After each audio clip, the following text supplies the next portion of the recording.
Ladies, fellas, it's always great when we have company dropping in on us. And this brother hasn't been here for a minute because of COVID and life, and the brother's just making money. And none of us can be mad at that. I'm trying to get to his level and status, but it's going to take me a few years. But today I can't do it. But it's a pleasure to be welcoming back a dear brother who has graced us. Whether you've seen him on stage, whether you've seen him in film, or whether you've seen him in television, he has graced us. He has impacted us. Ladies, he has taken you to different levels depending on the character he plays.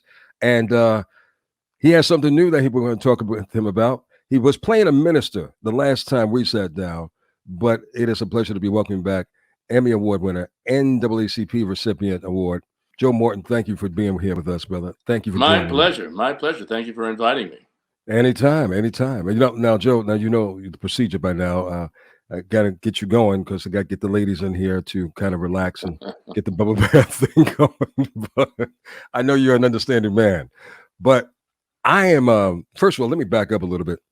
Um, you did a wonderful job as a minister. You did wonderful research when we spoke the last time. I think the first episode of God Friended Me hit over 10 million views that first night, and it was a wonderful run for you. How did you enjoy it the rest of it? Oh, I loved it. I mean, it was great to do somebody very different than Rowan Eli Pope. So it was nice to try something else. And working with Brandon and Surridge and Violet was just a joy. It was a real joy. Man, well, you didn't get a 5-year run, and I think maybe you were hoping for not another 5 years. But it has to say a lot once you see your body of work is so embraced by so many and so many others that you just continuously work on projects, and that's a wonderful thing, I would assume. Well, knock on wood, the telephone keeps ringing and people keep saying, "Will you, help us do thus and so and thus and so?" And as long as it's interesting, I might just say yes. Well, you said yes to this new project. I'm excited to hear more about it. Inside the Black Box. There's only 10 episodes of this, ladies and gentlemen. They jumped it off already on the 17th of February.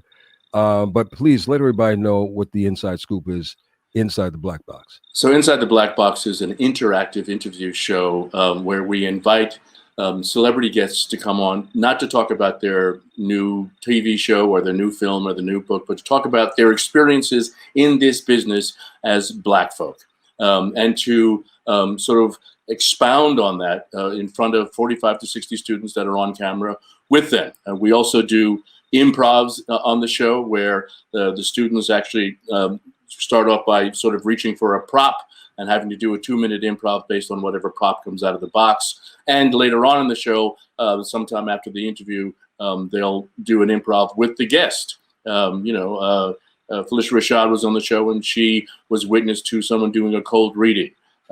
Raven Simone did an improv with one of our students. Marquand Smith, who is the creator of Godfather of Harlem, did an improv with the students. And it's great fun because on some wonderful level, basically the students that are there, one, get an opportunity to be seen on camera, which is a great deal of why we're doing what we're doing. Two, they get educated by, one, what the guests have to say in terms of the goals that those guests had in terms of pursuing their careers, the obstacles they had to overcome, and in terms of the improv that they're doing. And three, it's wonderful entertainment. Wonderful entertainment. Joe Morton, I know you had no clue that I once took a improvisational class when it came to acting and theater. And that's what first time I peeked at it, I was like, oh, this is like class. This is class to the next magnitude where you have professionals like yourself actually looking or feeding you things for you to improv on. So I think it's a wonderful thing, man.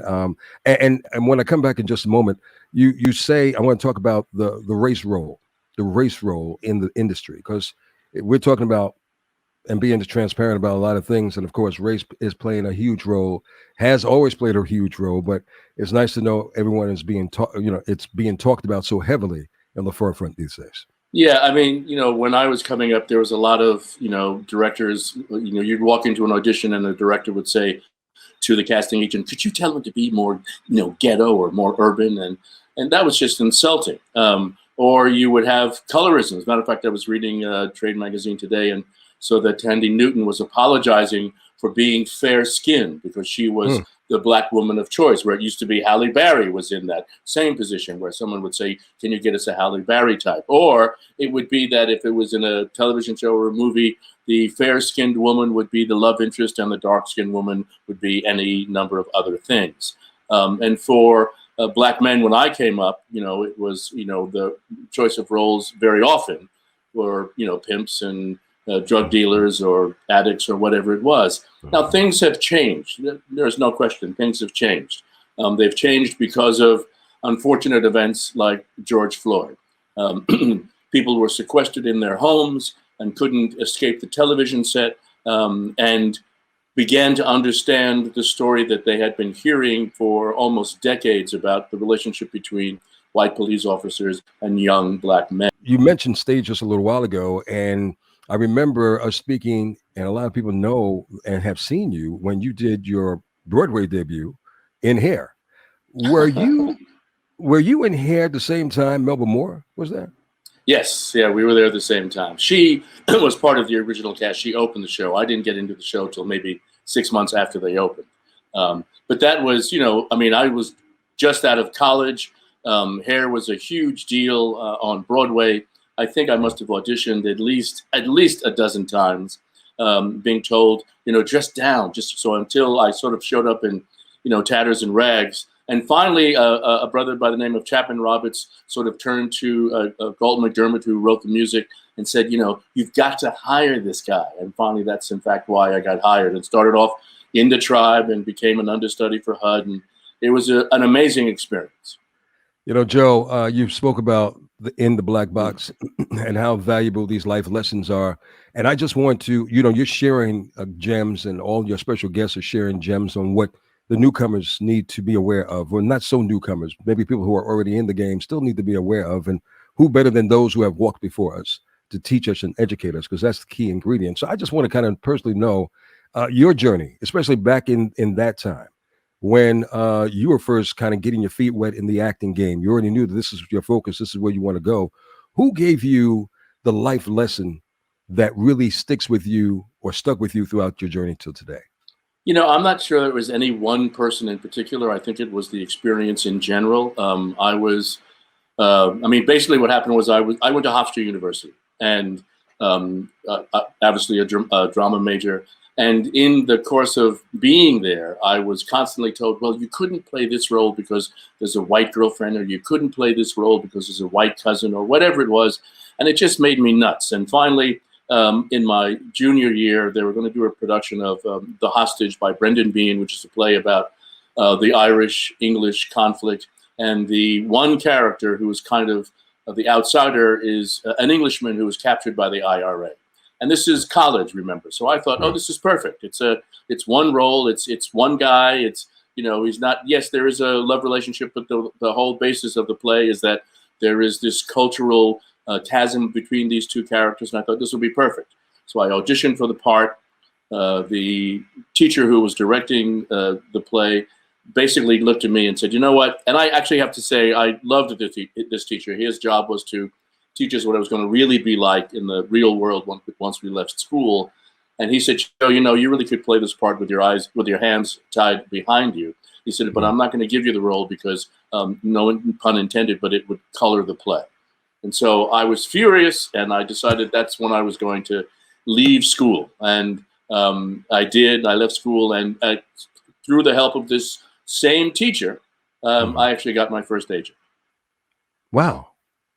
Emotionally, I know it was disappointing to you. You were young at the time, and that's one thing, man. Being in this game, whether it's acting or whether it's singing or whether even it's a radio, staying encouraged once you kind of get hit by a brick wall, it's hard to come back on. Can you speak on the benefits of it in a crazy roundabout way? Because obviously that was something that you wasn't expecting, but it worked out for you in the long run. I think the thing that we keep talking about at Inside the Black Box is patience and perseverance. That those are the two elements that you have to hold on to. There will be plenty of times when you'll think, this is just not going to work. I can't do this. I'm never going to get a job and blah, blah, blah, blah. But you hold on to it. It took 18 years to get Inside the Black Box in front of a camera. I mean, Tracy Moore, whose idea it was, had this idea 18 years ago. Wow. Once I got involved, it took like 6 years to get in front of the camera. So none of these things happen quickly. I think we tell the students all the time, this business is not a sprint. It's a long distance run. Yeah, and it really is. And there's something else that this business has faced over the years, and that's a race problem. Um, we've been challenged in a lot of industries. We've been just challenged in life as Black folk, uh, challenged with the color of our skin. And do we fit in, or do we qualify, or do we measure up? And you speak on that and you teach that to these aspiring actors about the race role. The race role will play a part of your journey. Can you speak on that? Yeah, I mean, we talk about it in a lot of different ways. Yes, basically, yes, things have changed, and doors, as I said before, have opened up. But still, what's going to happen is there's still people out there who are going to maybe challenge you in terms of competency. The thing about being a artist of color is that what's important to understand is that there is a universality that we have the ability to sort of project whenever we do whatever we do.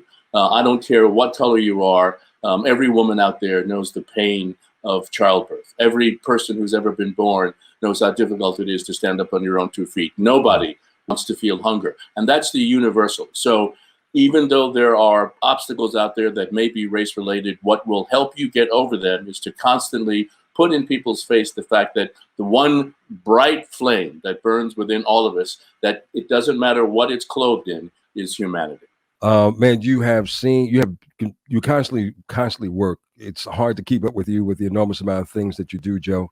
But I'm glad that you're working on this brand new project. It's called In the Black Box, and he co-hosts this with a beautiful lady by the name of Tracy Moore, who's a casting director, and she's an acting coach, and she's coached the best of the best, including the young lady who played your daughter, and of course, I'm talking about Kerry Washington. Kerry Washington, yeah. Yep, way back in the day. So, In the Black Box is on Crackle. I've never heard of Crackle, but it's definitely a new up and coming. Crackle is a streaming service that's free, easy to get. You just go to crackle.com and it'll sort of show you how to subscribe either on your device or on television. And as because it is a streaming device, there's 10 episodes of the show of Inside the Black Box, and you can either decide to binge watch all of them or do them one at a time. I love it. And look, I'm telling you, whether you are pursuing the business, whether you have children who are pursuing the business, these are life lessons that we are all encountering, and they give and drop so many amazing gems. And I'm a sponge when it comes to that. I love when I get inspired and uplifted. And you and the rest of your special guests have done a wonderful job, along with Tracy, to put together this wonderful production. So I can see a continuation of this whenever schedules permit, because we need this. We need those, again, as I mentioned a little while ago, those who have walked before us to kind of teach us the road and understand what's ahead. Can't prevent what's going to come, because what's going to happen is what's going to happen. But if we're prepared in a certain way, I think it works. And you and Tracy have captivated this wonderful moment with In the Black Box. So it's going to be great to look at. But in addition to that, I want to know, when can we see you? You got to drop a secret on me, man. What's next on your table when it comes to you? What we're going to see you in next? You played the minister. You played the director, Morgan. No, in American Gangster. Oh, right. I mean, I think what's coming up for me next is, I'm hoping that Our Kind of People gets picked up for a second season. But this summer, I'll be in LA at the Wallace Annenberg Center playing King Lear. Oh, wow. That's outstanding. You like doing stage over? Well, that's where I started. So the stage always will be my heart. It is, when we tell this to the students all the time, if you can play a character on stage 8 times a week, let's say 6 months out of a year, 3 months out of a year, and keep that character fresh, you can do anything. Yo, stage is the hardest thing. It's like live radio. Live radio is easy to do. Once you say something, you say something. No take two. No take 2, 3, 4, nothing. That's nothing it. at all. If you had the opportunity, last question, if you had the opportunity to play, because I know how much you love jazz, someone who you admired in jazz, in a biopic situation, or be a part of it, could you pick somebody who stands out in your mind who you admired? Oh gosh, I mean, I'm too old, but I would love to have played Miles Davis. John Coltrane comes to mind. That story, I think, is a tremendous story. I mean, I think I would love to sort of play the moments when he was having difficulties with drugs and that sort of dark period in between when he comes out on the other side and starts, doing Afro Blue and those kinds of things. I think he's an incredible talent, just an amazing person. Well, Mr. Joe Morton, let's not shortchange your abilities. You are an incredible talent, a man of great wisdom and insight, and you're part of Hollywood. So they can transform you from whatever age to whatever age. That's right. This is the digital age. They can do anything. They can do anything. And we continue to just send you our blessings, man, in your venture as you continue to not only grow, but as you continue to share some of the wonderful journeys that you have been through with others. So, man, thank you again for taking out some time to join us inside of the Quiet Storm tonight. And thank you. Hopefully one day we'll sit down and have a glass of wine. That'd be great. Thank you. Be safe. Be well. Love to do that. And you too.